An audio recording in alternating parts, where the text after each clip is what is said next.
So we were given a very significant, very terse,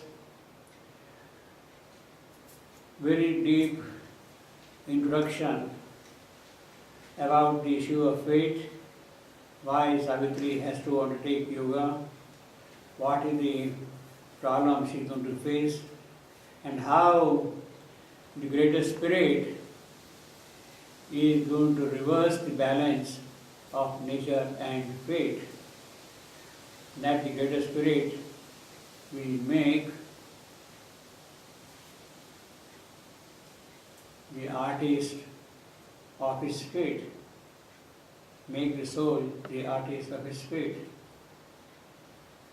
Now, with this introduction, the epic is moving very swiftly, very rapidly from one episode to the other episode. In the palace, Savitri has declared about the choice of Satyavan. Narad also has made known the death of Satyavan 1 year after the marriage. But Savitri is determined in her resolve. She very firmly asserts, this is done. Whatever is going to happen, let it happen. I know how to meet the challenge of the circumstance, of the event, of the future, of fate. She is firm in her resolve. And Narad approves her choice and takes leave of the royal host and goes back to his home in paradise, Vaikuntha, giving them the auspicious blessings. Sarvesham Bhadram Astu Vaha.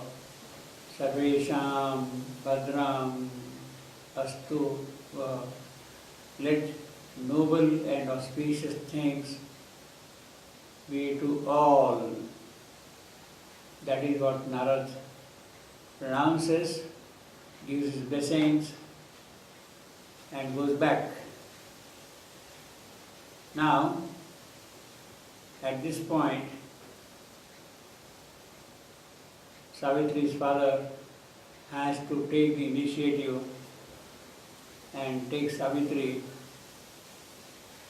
to the place where she has decided to live with Satyavan in the Shalva forest. So the next scene now in the book begins with this description. Let us read a few lines before we see the connections of what is happening all around in the passage, in the epic. First, we had seen already that all was fulfilled. The heart of Savitri had chosen, and on a strange unbending road, forced to its issue the long cosmic curve. All was fulfilled what Savitri had chosen. Therefore now she starts a journey towards the hermitage where lives Satyavan. Once more she sat behind loud hastening hoofs, a speed of armored squadrons, and a voice far heard of chariots bore her from her home. A cautioned earth, wakened in its damp news, looked up at her from a vast indolence. Hills swallowing in bright haze, large land that lulled at ease beneath the summer heavens, region on region, spacious in the sun. Cities like chrysolites in the wide blaze, and yellow rivers facing lion-maned led to the Salva Marches emerald line, a happy front of iron vastnesses and austere peaks and Titan solitude. Once more was near the fair and faded place, the borders gleaming with the gross delight, where first he met the face of Satyavan, where first he met the face of Satyavan, and he saw like one walking in a dream some timeless beauty and reality, the moon gold sweetness of heaven's earthborn child. And he saw like one waking into a dream some timeless beauty and reality, the moon gold sweetness of heaven's earthborn child. This is again a very compact description, suggestive in many ways, bringing out many aspects of the personality of both Satyavan and Savitri. And of course, the personality, the character, the nature, the richness, even the sorrow and the grief and the anguish of the earth. All those are immediately brought here into one quick description. Once more she sat behind loud hastening hoofs, a speed of armored squadrons and a voice far heard of chariots bore her from her home. A cautioned earth, vacant in its dumb muse, looked up at her from a vast indolence.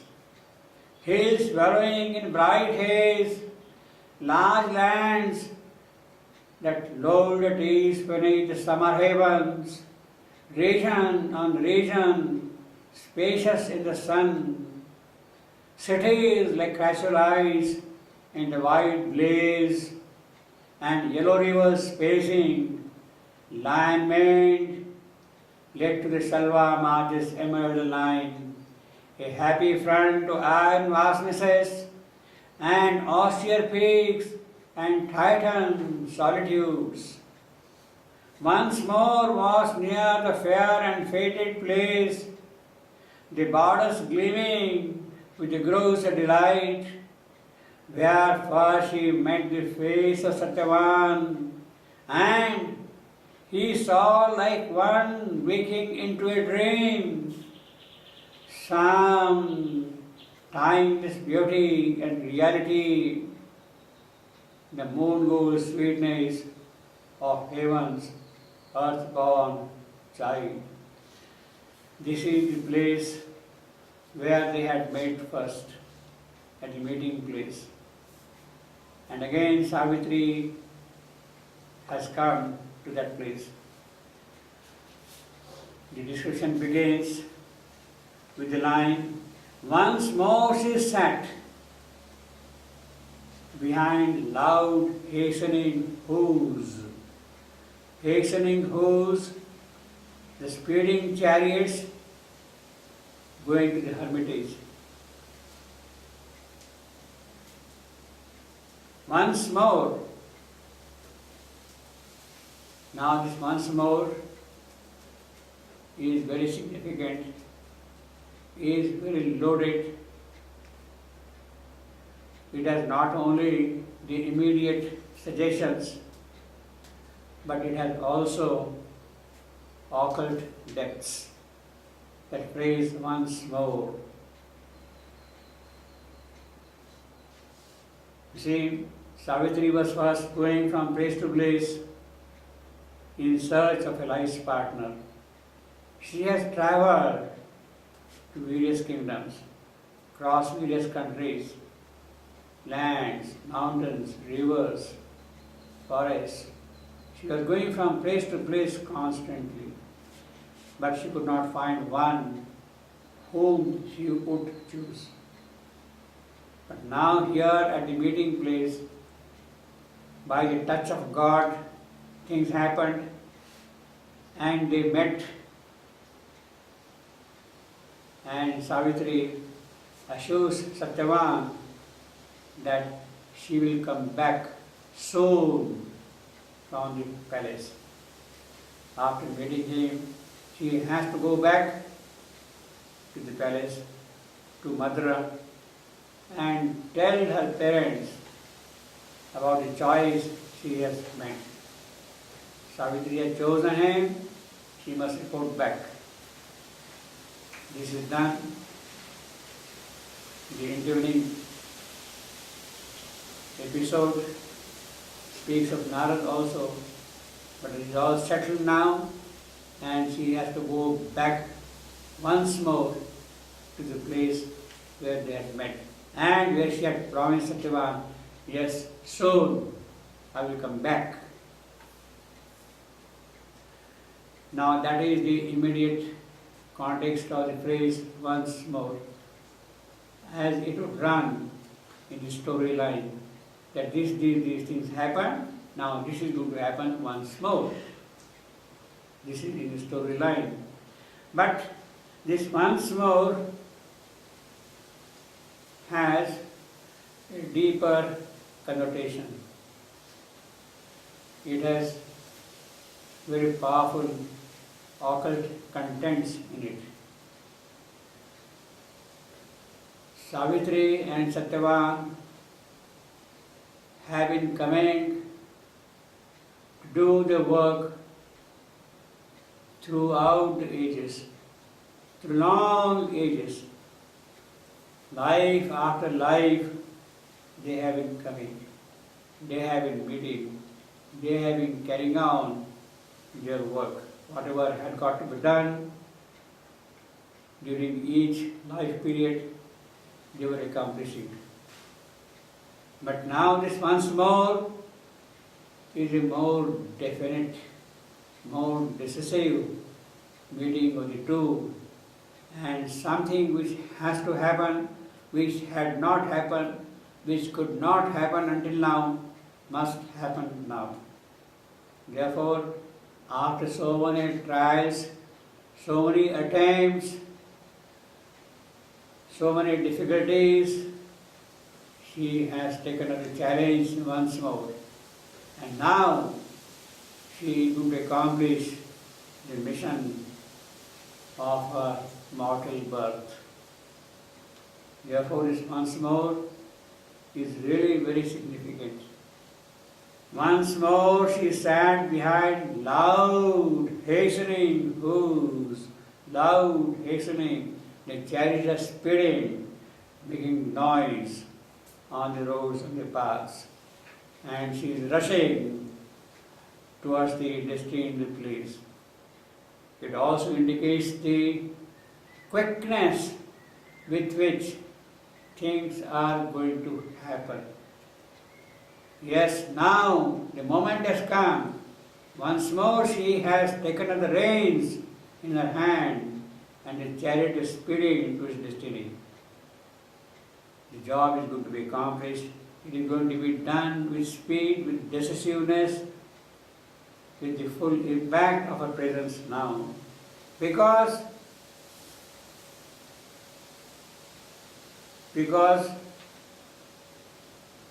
on the unbending road, she is going to force the issue.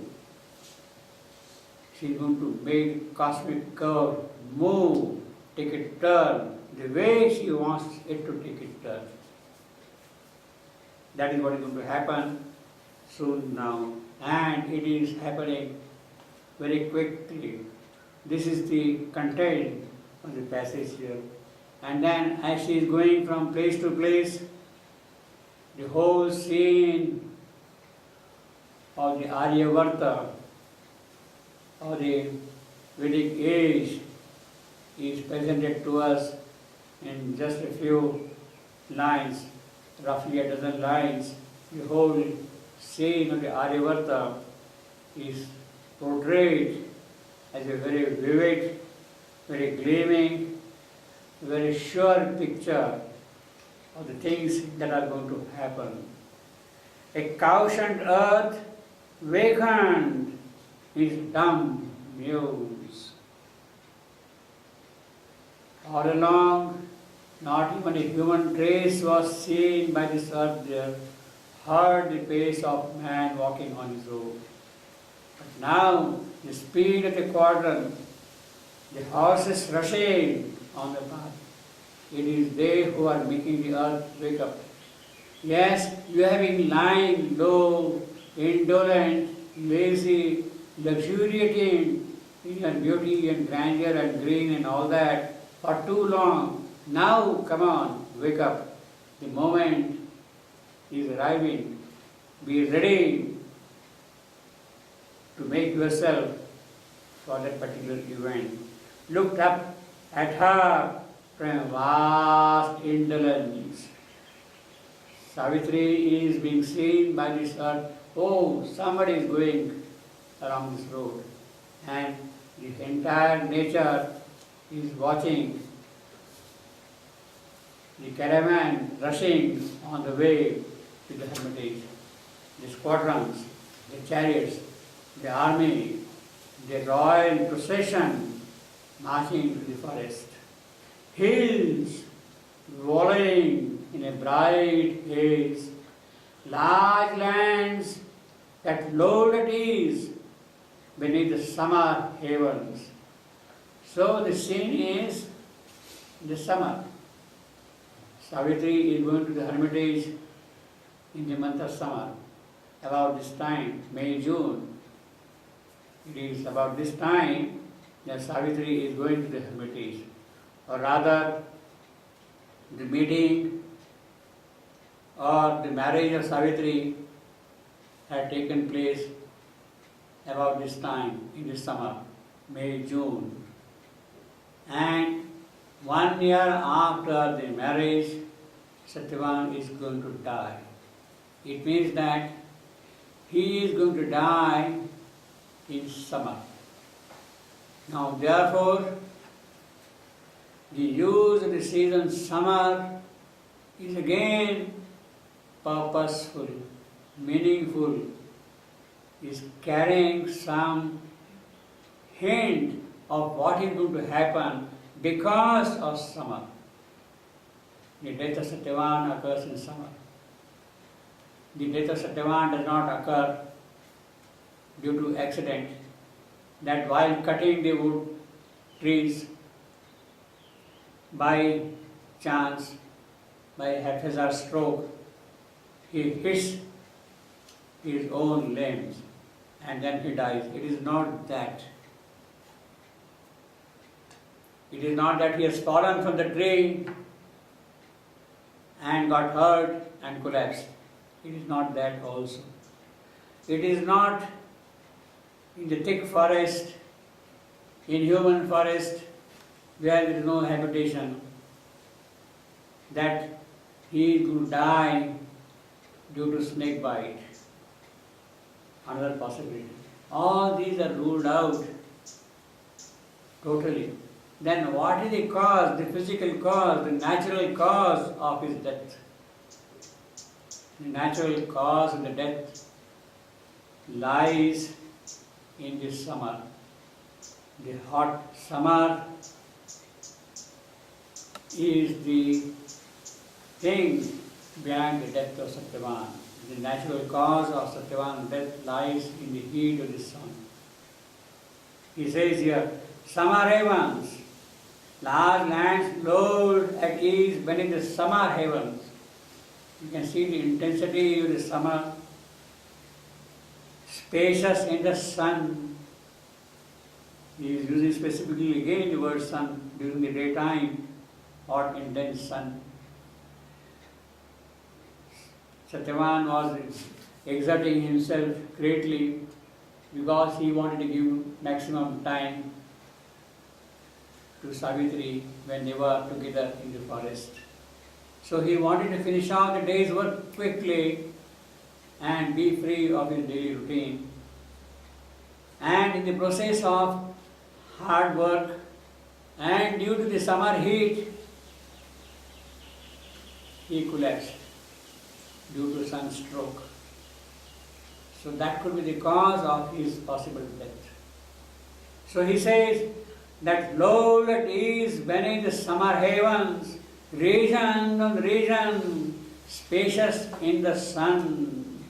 Cities like castle-eyes in the wide blaze. You see, again, summer, sun, blaze, the intensity of heat is being shown here.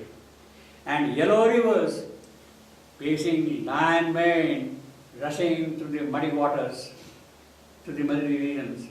The rivers are yellow in color, and the foam looks like the mane of a lion. And yellow rivers, pacing lion mane, led to the Shalva marches, emerald line. A happy front to iron vastnesses and austere peaks and titan solitudes.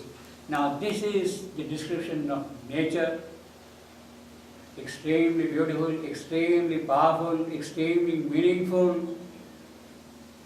It has the greatness of the Kalidasian description of nature.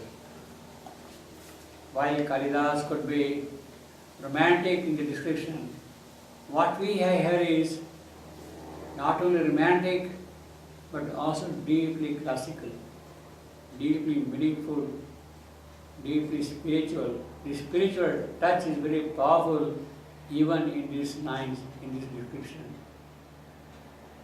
It is to a certain extent Valmikian. The way in which Valmiki would describe the nature scenes in the Ramayana, it is that which is caught in these few lines, an extremely rare kind of a possibility in a language so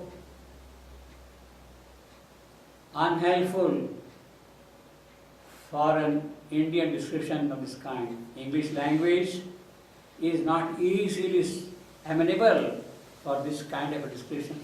But here we have in Savitri one of the most beautiful descriptions of nature, fully loaded with all these possibilities. Once more was near the far and fated place. Again he says, once more was near the fair and fated place. Fated place, we are already saying, well, fate is going to work here. Fate followed her, forcing long, immutable road. All along we have been seeing that line. So here again is a fated place where things had to happen.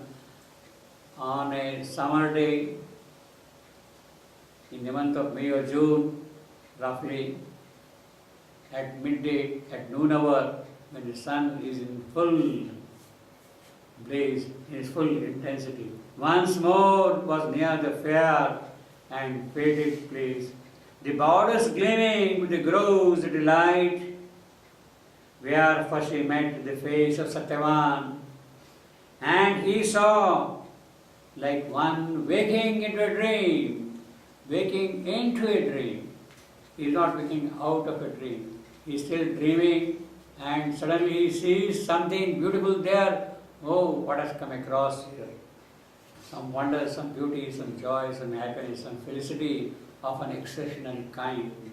Waking into a dream, some timeless beauty and reality.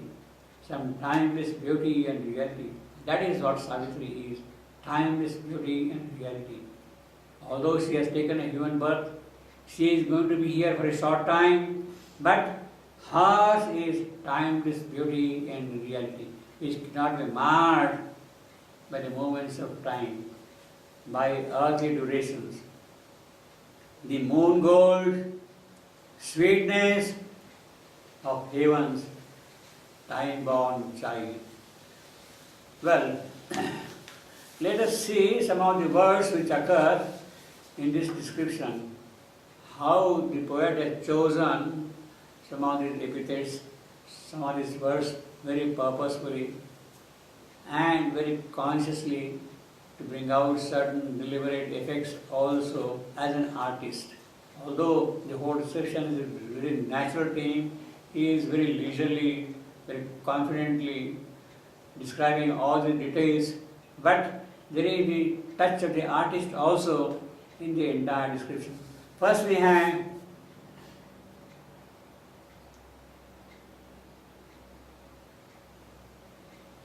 the description of looked up at her from a vast indolence. Earth looked up at Savitri from her vast indolence. What is indolence? Indolence is lying down, leisurely, luxuriating, crouching. That is what she is doing here. It also means it is insensitive to pain. It is not bothered about grief, sorrow, suffering, pain, and things like that. Earth is sort of indifferent, insensitive to the working of fate. Savitri is going to meet something which is very calamitous, but earth is indolent, untouched by grief and pain. That is what it means. The couchant earth, the earth itself is sitting like a beast, like an animal, with all its 4 feet on the ground, pointing forward, like a lion looking forward to see couchant earth, but leisurely, luxuriously. She is musing that earth, contemplating about things around, about nature, about events. She has no clue of what is going to happen, but she is in a mood of constant contemplation. And it is in that indolence, in that muse, in that crouchant position that she is seeing Savitri go by on the road. Then hills wallowing in a bright haze. Hills are wallowing in haze. Normally, the word wallow is used, wallow in mud, wallow in snow, wallow in water. But here, the hills are wallowing in a bright haze. From a distance, you have a hazy picture of the whole thing, and the hills are looking as if they are wallowing in that beautiful haze. Hills wallowing in a bright haze, large lands that lolled at ease. Lolled at ease. The landscape, plains, vast ground, swords, grasslands, they are simply luxuriating in their calm, in their peace, in their extension. They are reclining, they are leaning, they are relaxed, all these lands. And then we have here another very beautiful cities like chrysolites in the wide blaze. Earlier we had bright haze, now we have wide blaze. Savitri is going from place to place, traversing different kingdoms, traversing different cities, different palaces, and moving onward to her destined place. And these cities are looking like chrysolites. What is a chrysolite? Chrysolite is an olive-colored stone, green olive-colored stone. And they look like jeweled stones, green, luxurious, brilliant, small little cities in a vast landscape that are looking like shining green stone. Chrysolite is a mineral. The technical name is magnesium silicate or iron silicate. That is the name of the chrysolite as a mineral. It is very green and olive in color, and it also indicates olive is also the color of peace. Extend olive branch, that is what we say. So chrysolites are very peaceful, quiet cities are there as he is moving from region to region. And then we have here a very beautiful description of this chrysolite as a symbol of peace, the olive as a symbol of peace, by Shakespeare. Peace push for her, olive everywhere. That is what Savitri is saying here. Peace push forth her, olive everywhere. So while she is going from place to place, you got chrysolites, city after city, olives, peace, stretching from region to region. And while she is approaching her destined place, she is again in that deep, calm peace. In other words, nothing on the foreknown fate of death is going to disturb the peace of the entire place of the region. And then finally what happens?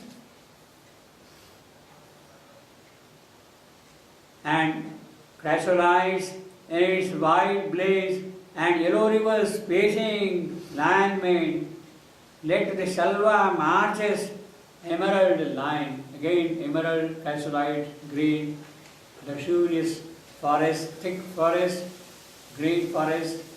It is through those regions she is moving. Shalva marches, that is borderline of the tracks bordering the Shalva country. She is now going from one region to the other. She is approaching the borderline of the Shalva country, where she had met Satyavan in the Shalva woods. Marches, regions, tracks bordering a particular state, a particular region. That is what he is describing here. Led to the Shalva marches, emerald line, the whole line of forest and mountains. It is there she is approaching here. March is a measure of the army taking a certain, traversing a certain distance in one single go. When the army goes from one place to the other place non-stop, then the distance covered by the army is called 1 march, 2 march, 3 march. And it is in those marches, in those distances, that Savitri is approaching. Led to the Shalva marches, emerald line, a happy front to the iron vastnesses and austere peaks and Titan solitudes.